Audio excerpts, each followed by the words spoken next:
সুপ্রভাত। সকাল সকাল সমস্ত বাসি কাজ সেরে স্নান সেরে চলে এসেছি ঠাকুরঘরে এসে ভগবানের সেবা পুজোর জন্য সমস্ত কিছু রেডি করছি এবং রেডি করার পর পুজো করাও আমার কমপ্লিট হয়ে গেছে। এখন বহুদিন ধরে গাছের ফুল দিয়েই পুজো করি। বহুদিন ধরে আর ফুল কিনতে হয় না। আগে যেমন প্রতিদিন ফুল কিনে আনতে হতো, তারপরে পুজো করতাম, না নইলে বিনা ফুলেই পূজা করতে হতো, কিন্তু এখন আর সেটা হয় না।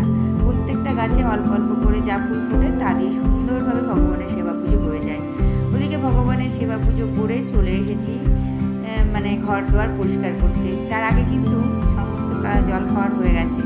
জল খাওয়ার সবাইকে দিয়ে তারপরে এসেছি ঘরের কাজগুলো করতে। আজ সোমবারের ভিডিওটা একটু দেরি করেই পোস্ট করছি। সোমবারের দিন স্কুল ছুটি ছিল, তাই সমস্ত সবাইকে জল খাবার দিয়ে তারপরে নিশ্চিন্ত মনে এসেছি ঘর পরিষ্কার করতে। ঘর পরিষ্কার করে সমস্ত কিছু কাজকর্ম করে তারপরে আমি রান্নাঘরে যাব।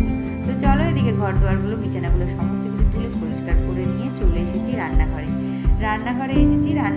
এসে আজকে খুব সোজা সাপটা রান্না করছি। আলুর দম করবো, ডাল করবো, আর চাটনি করার ইচ্ছে আছে। জানি না কী করা যায়, চাটনি হবে কি হবে না। তবে পাঁপড় আজকে ভাজবো না, পাঁপড় আজ একটু সেঁকে নেবো ভাবছি। আর গতকালের মাছ রাখা আছে ফ্রিজে, সেটাই গরম করে নেব। মাছের ঝোল এখন রেডি করে রাখা আছে। প্রতিদিন কিন্তু সমস্ত রান্না করতে ভালো লাগে না, এক একটা রান্না তোলা থাকলে বেশ ভালো হয়, তাই না?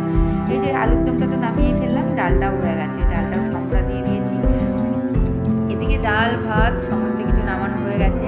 তুতানকে পড়াতে এসেছে, তুতানের পড়ানো তুতানের পড়া হয়ে গেছে। বাবান এদিকে বলছে খিদে পেয়েছে, খাবো। সবার খাওয়া দাওয়া মিটিয়ে আমরা আবার পরিষ্কার পরিচ্ছন্ন হয়ে রওনা দিয়েছি তুতানের পড়তে আসার ব্যাপারের জন্য। তো তুতানে পড়তে আসা আছে, ঠিক 5:30টার ট্রেনটা আমরা ধরে আসছি রায়গঞ্জে। তো এই তো রায়গঞ্জে এসে তুতান চলে গেছে পড়তে, আর আমি চলে এসেছি ঘরে। এখানেও ঘরগুলো সব এলোমেলো হয়ে আছে। তুতান স্কুল থেকে এসেছিলো গতকাল, শনিবারে, রবিবারে আর আসা হয়নি। তো শনিবারের জামা কাপড়গুলো ভাবছি একটু নিয়ে যাবো, এক সেট নিয়ে যাবো, আর এক সেট পরিষ্কার করে কাচা আছে। যেটা শনিবারে পরে এসেছিলো সেই সেটটা কাচতে হবে, তার জন্য একটু ভাঁজ করে নিচ্ছি। ভাঁজ করে ব্যাগের মধ্যে ভরে বাড়ি নিয়ে চলে যাব। এখানে আমি সেরকমভাবে কাছাকাছি বা কিছু করি না, এখানে পুজোগায় সমস্ত কিছু কাজকর্ম করি না। যতটা আমি রান্নাটা কম করারই চেষ্টা করি এবং কাছাকাছি সমস্ত কাজকর্মগুলো এখানে কম করার চেষ্টা করি, কারণ দু জায়গায় সমান পরিশ্রম করা অসম্ভব হয়ে যায়। তাই হচ্ছে সমস্ত কিছু এখান থেকে নিয়ে চলে যায়, হয় বাড়িতে নিয়ে হাতে কাচতে দিয়ে দিই মাসিকে, না হলে বিছানার চাদর যেদিন নিয়ে যাই সেদিন ওয়াশিং মেশিনে দিয়ে দিই। তবে আজকে হচ্ছে বাড়ি নিয়েই যাব। তবে আজকে তো স্কুলের জামা কাপড়, এগুলো হাতেই কাচতে হবে। তো এগুলো গুছিয়ে ওই ঘরটাতেও বইপত্র সব এলোমেলো করে রেখেছে, বইপত্রগুলো একটু ভাবছি গুছিয়ে নেব। তো এদিকে ধীরে ধীরে একটা করে ঘর পরিষ্কার করে নিই।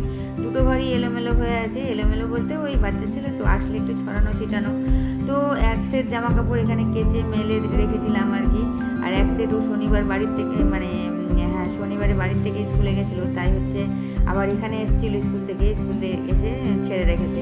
তো তাই হচ্ছে এক সেট গুছিয়ে নিলাম, যেগুলো পরিষ্কার ছিল। আর এটা হচ্ছে স্কুল থেকে পরে এসেছে, এই যে বেল্ট লাগানোই আছে প্যান্টের মধ্যে। তো এটা বাড়ি নিয়ে গিয়ে কাচতে হবে, বাড়ি নিয়ে গিয়ে কেচে সার্ফে ভিজিয়ে দেবো, মাসি কেচে দেবে।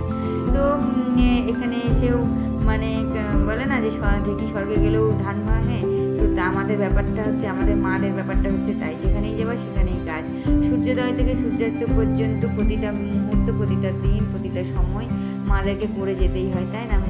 তো এই তো আর কি। তো আর এই যে এই ঘরেও এলোমেলো হয়ে আছে একদম, বিছানাপত্র দেখতেই পাচ্ছ তোমরা। তো এত পরিশ্রমের ফল কী হবে জানি না শেষে। তো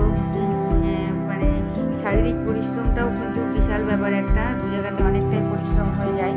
আর এখন করছি, কিন্তু জানি না কতদিন করতে পারবো, কতটা টানতে পারবো।